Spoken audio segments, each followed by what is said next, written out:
أسمو وأجتاز السماء جلالا. السلام علیکم پیارے بچوں، آج ہم سورۃ الملک شروع کریں گے۔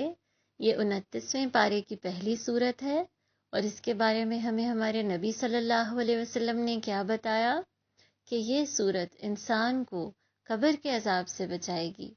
یعنی جو کوئی روز رات کو سونے سے پہلے اس کو پڑھتا ہے اور سمجھ کے پڑھنے کی کوشش کرتا ہے اور اس پہ عمل بھی کرنے کی کوشش کرتا ہے، تو یہ سورت اس انسان کو قبر میں خوف سے، تکلیف سے، عذاب سے بچا لے گی۔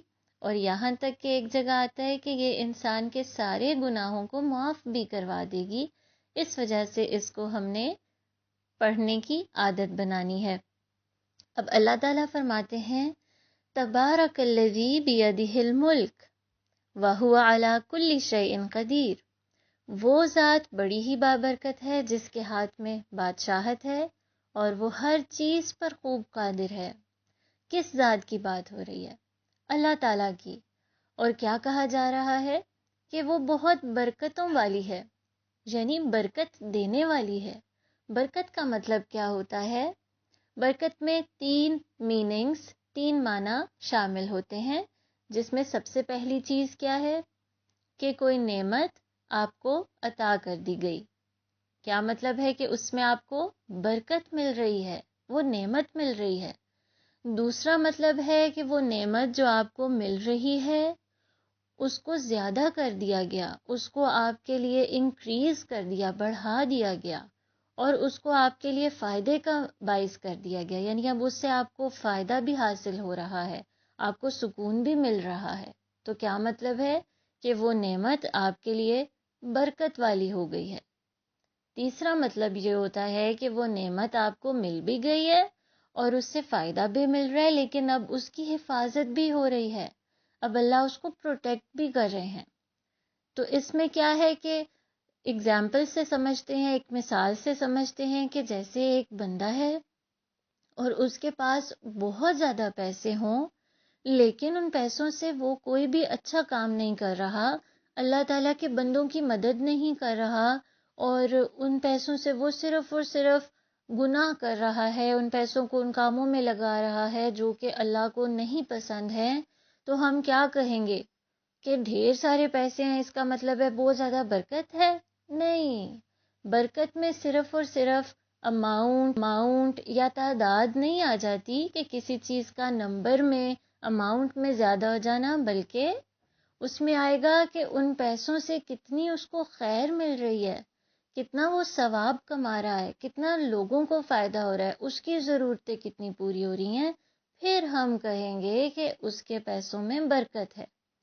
ٹھیک ہے، تو اب ہمیں سمجھ آیا۔ اور برکت بہت سی نعمتوں میں، ہر نعمت میں ہو سکتی ہے، جیسے کہ مال میں برکت، رزق میں، کھانے پینے میں، رشتوں میں برکت، یعنی ان رشتوں کے ساتھ رہ کے آپ کو خوشی ملتی ہے، آپ کو سکون ملتا ہے، آپ کی لڑائیاں نہیں ہوتی رہتی۔ یہ نہ ہو ڈھیر سارے بھائی بہن ہوں لیکن آپس میں لڑتے رہتے ہوں، نہیں۔ برکت میں ہے کہ آپ کے پاس بے شک تھوڑا ہے، لیکن اس کے ذریعے آپ کو بہت سی خوشی اور بہت سی خیر ملتی ہے۔ ٹھیک ہو گیا؟ اچھا، اب برکت ملتی کیسے ہے؟ اللہ کہہ رہے ہیں اللہ برکتوں والی ذات ہے، یعنی اللہ کی طرف سے۔ تو جو انسان زیادہ اللہ کی بات مانتا ہے، نماز پڑھتا ہے، روزے رکھتا ہے، اللہ تعالیٰ کی کتاب کو پڑھتا ہے، سمجھتا ہے، قرآن کو پڑھتا ہے، اور اللہ کے سارے حکم پر، احکامات پر، اس کی باتوں پر عمل کرنے کی کوشش کرتا ہے، تو پھر اس کی زندگی میں برکتیں شامل ہو جاتی ہیں اور اس کو خوشی اور سکون ملنے لگ جاتا ہے۔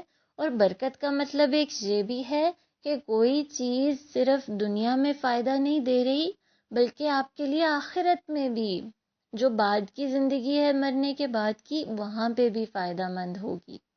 تو اللہ کہتا ہے کون بابرکت ہے؟ اللہ تعالیٰ۔ اور وہ کون ہے؟ بیدہ الملک، اس کے ہاتھ میں ہے بادشاہت۔ الملک کا مطلب بادشاہت۔ کس چیز کی بادشاہت؟ دنیا میں بھی ہر چیز کی اور آخرت میں بھی ہر چیز کی۔ ساری کی ساری مخلوق جو ہے وہ اللہ کے کنٹرول میں ہے۔ اللہ کے پاس طاقت ہے کہ وہ اپنی مخلوق کو پیدا کرے، اس میں کوئی چینج لے کے آئے. وَهُوَ عَلَى كُلِّ شَيْءٍ قَدِيرٌ، اور وہ ہر چیز پر قادر ہے، یعنی کوئی ایسا کام نہیں ہے جو اللہ نہیں کر سکتے. اگر کوئی بندہ بھی آپ کی مدد کرتا ہے تو وہ اس لیے کہ اللہ تعالیٰ اللہ کی وجہ سے، اللہ کی مرضی سے کوئی انسان آپ کی ہیلپ کر دیتا ہے.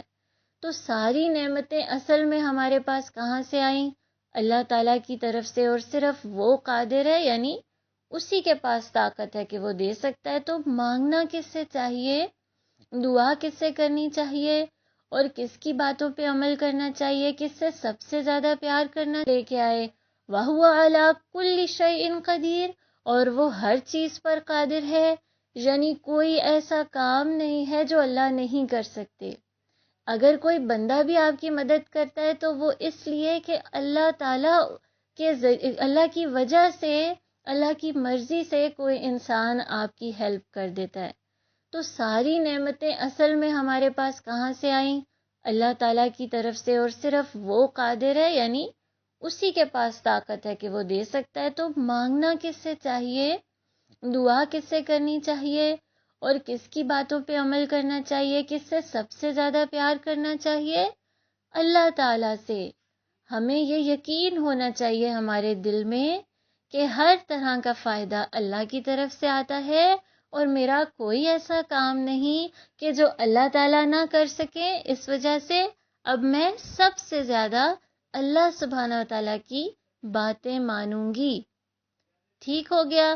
جزاکم اللہ خیرن کثیرا. انشاءاللہ نیکسٹ لیکچر میں اگلی آیت کے ساتھ ملتے ہیں. السلام علیکم. وتقدست أسماؤه وتعالى وأكون